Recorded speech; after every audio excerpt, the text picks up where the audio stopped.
Hi friends, good evening. কেমন আছো তোমরা? আশা করি সবাই খুব ভালো আছো। আমি খুব ভালো আছি। আর অনেকদিন পর এলাম একটা ব্লগ করতে। আজকে আমরা সবাই মিলে এসেছি একটা বিয়ে বাড়িতে, গোবরডাঙ্গাতে। তো সেখানে আমাদের অফিস কলিগের মেয়ের বিয়ে। তো আজকে আমি আর আমার সাথে রয়েছে বানি এবং আরও স্টাফরা রয়েছে, তারা সব বাইরে রয়েছে, অন্য জায়গায় সব ছড়িছিটি রয়েছে। তো অনেকদিন পর আমরা একসাথে একটা কি বলবো, গেট টুগেদার করতে এসেছি সবাই মিলে একসাথে। তো যাই হোক, খুব আনন্দ করছি। আর অনেক আজকে আসতে পারিনি বিভিন্ন কারণে, তো তাদেরকে খুব মিস করছি। তারা আসলে আরও বেশি খুব ভালো হতো। তো আজকে অনেক আর্লি আমরা চলে এসেছি, এখনও পুরোপুরি সব কিছু অ্যারেঞ্জমেন্ট হয়ে ওঠেনি, বুঝতে তো, কিন্তু প্রচণ্ড খিদে পেয়ে গেছে। তো যাই হোক, তোমরা দেখতে থাকো ভিডিও, আশা করি তোমাদের খুব ভালো লাগবে। আর আজকে অনেকদিন পর বাণীকে পেলাম, যার জন্য খুব আনন্দ হচ্ছে। বেশি বেশি দেখবেন, এই কিন্তু সবচেয়ে ভালো বেস্ট বান্ধব।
এখন খেতে চলে এসেছি।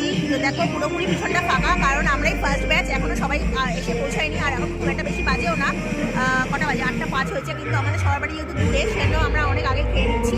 কিন্তু তোমাদের জিনিস জায়গায় খাবার জায়গা ডেকোরেশনটা খুব সুন্দর। তাহলে তোমাদের দেখাই, তারপরে কথা হচ্ছে।